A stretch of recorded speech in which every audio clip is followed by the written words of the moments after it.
Hello दोस्तों। आज हम डिस्कस करने वाले हैं एक बैंकिंग सेक्टर के ऊपर ओवरऑल जो इम्पैक्ट है उसका। तो जैसे कि आप लोग देख सकते हैं, लास्ट मंथ ये आया था, RBI tightening of unsecured loans, banks में नीड 84,000 करोड़ एक्सेस कैपिटल। तो इसमें आरबीआई ने क्या बोला था कि इंडियन बैंक्स जो है, इनका जो अनसिक्योर्ड लोन्स के ऊपर जो रिस्क है वो ज़्यादा है। मतलब तो उसको जो अनसिक्योर्ड लोन्स के ऊपर जो क्रेडिट रेटिंग था उसको 100 से बढ़ा के 125 कर दिया था। यानी उस पे एक रेड फ्लैग रेज किया था आरबीआई ने, जो कि उसमें बोला था कि ज़्यादा मतलब अनसिक्योर्ड लोन्स के ऊपर ज़्यादा मतलब ये कर रहे हैं बैंक सब, और उस उनको 84,000 करोड़ का एक्सेस कैपिटल चाहिए उसको बैलेंस करने के लिए या फिर मैनेज करने के लिए। तो ये जो 84,000 करोड़ एक्सेस कैपिटल क्या है ये, तो बैंक सबको प्रोविजनिंग में इंक्रीज़ करना पड़ेगा। तो प्रोविजनिंग क्या होता है? प्रोविजनिंग बेसिकली जो मतलब जो लोन्स दिया जाता है अनसिक्योर्ड लोन्स, तो कुछ लोन्स ऐसे होते हैं जो कि वापस नहीं आते। तो उसके लिए बैंक सबको प्रोविजनिंग इंक्रीज़ करना पड़ता है। तो यही 84,000 जो है एक्सेस कैपिटल चाहिए बैंक सबको वो प्रोविजन में ऐड करने के लिए, तो रिस्क मैनेज करने के लिए, ताकि लोन्स अगर वापस ना आए तो वो उसको बिजनेस पर कोई इम्पेक्ट ना आए। ठीक है। तो ये लास्ट मंथ 18th में, नवंबर 18th लगभग आप देख सकते हैं। तो इसका जो इम्पैक्ट बैंकिंग सेक्टर में मतलब शॉर्ट टर्म में मतलब पड़ने वाला था, ऐसा एक्सपेक्टेशन था। लेकिन लॉन्ग टर्म में ये काफ़ी अच्छा चीज़ है, क्योंकि इससे बैंक सब अलर्ट हो गए और अपने जो कैपिटल बैलेंसिंग जो है उसके ऊपर उन्होंने सोचना शुरू किया। तो किस में वो ज़्यादा मतलब बिजनेस मतलब कर सकते हैं, बढ़ा सकते हैं। और अनसिक्योर्ड लोन्स, जैसे कि अनसिक्योर्ड लोन्स होता है पर्सनल लोन, जिसमें कोई सिक्योरिटीज़ या कोलेटरल की ज़रूरत नहीं पड़ती। तो क्रेडिट कार्ड हुआ, ये सारा अनसिक्योर्ड लोन्स पर लोन्स में आते हैं।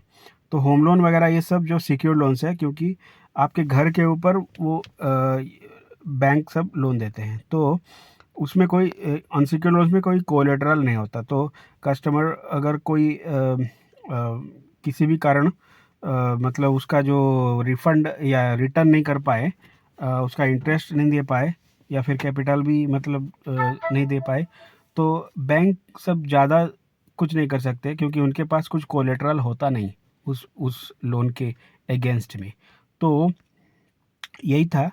तो इसके रिस्पॉन्स में आप देख सकते हैं और एक अच्छा मतलब आउटकम आया है। ये इमीडिएटली मतलब अच्छा आउटकम है कि आरबीआई के जो चेयरमैन हैं, आरबीआई का चेयरमैन दिनेश खरा जी, जो कि सॉरी एसबीआई के चेयरमैन हैं दिनेश खरा जी। तो इन्होंने बोला है कि एसबीआई ने ऑलरेडी अनसिक्योर्ड लोन्स को घटाना चालू कर दिया है। तो unsecured was was growing at a very fast pace, okay, 30 to 33%। तो इन्होंने भी इसको एक्नॉलेज किया है, और ये काफ़ी तेज़ी से बढ़ रहा था अनसिक्योर्ड लोन्स जो थे, और we have purposely slowed it down which has come down to 18% odd. तो 33% से 18% में आ गया है इनका अनसिक्योर्ड लोन्स। तो ये काफ़ी अच्छी खबर है आने वाले टाइम में एसबीआई के लिए और दूसरे बैंक के लिए भी, क्योंकि दूसरे बैंक भी यही नॉर्म फॉलो करेंगे, क्योंकि उनको जो आरबीआई का जो गाइडलाइंस है वो फॉलो करना ज़रूरी है। और क्योंकि ये जो आरबीआई की तरफ से आया है तो वो उसको इग्नोर नहीं कर सकते। So Khara said the message from the regulators was very clear, okay. So इन्होंने भी एक्नॉलेज किया है which is that banks should ensure growth is healthy, okay. So healthy growth means जिसमें जो एनपीए ज़्यादा बढ़े नहीं। जो एनपीए क्या होता है, नॉन परफॉर्मिंग एसेट्स, जिससे कि बैंक को कुछ फ़ायदा होता नहीं। ज़्यादातर लोन्स के हिसाब से जो जाता है कस्टमर के पास, वो आता नहीं, तो वो सब नॉन परफॉर्मिंग एसेट्स यानी एनपीए के तौर पर काउंट किया जाता है।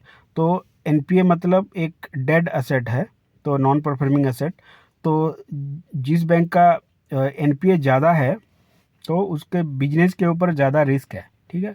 तो हेल्दी ग्रोथ मीन्स एनपीए ज़्यादा ना बढ़े, मैनेजेबल हो, मतलब ताकि बैंक का बिजनेस के ऊपर असर ना पड़े।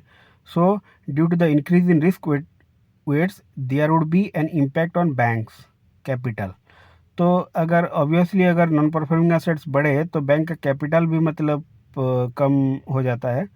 तो उसके वजह से ये एक नेगेटिव इम्पैक्ट होने वाला था, जो कि एसबीआई ने एक्नॉलेज किया है और उसको एक्शन भी लिया है उसके ऊपर। तो ये ओवरऑल एक बैंकिंग सेक्टर के ऊपर अच्छा मतलब असर माना जा रहा है। He said he aspects credit growth for the full year to be around 14 to 15%, while retail has been the key driver of overall credit growth in the last few years. Corporate loans are also growing at a healthy pace in recent quarters. तो ये आने वाले time में banking sector में एक अच्छा positive move हम मान सकते हैं। तो जो कि एक अच्छा इम्पैक्ट डालेगा बैंकिंग बिजनेस के ऊपर ओवरऑल, और banking as well as NBFC. तो चलिए देखते हैं उसका इम्पैक्ट क्या हो रहा है। तो यही है आज का जो हाईलाइट। तो थैंक यू, और प्लीज़ सब्सक्राइब कीजिए हमारे चैनल पर और भी नया रिसर्च और एनालिसिस को जानने के लिए। Thank you.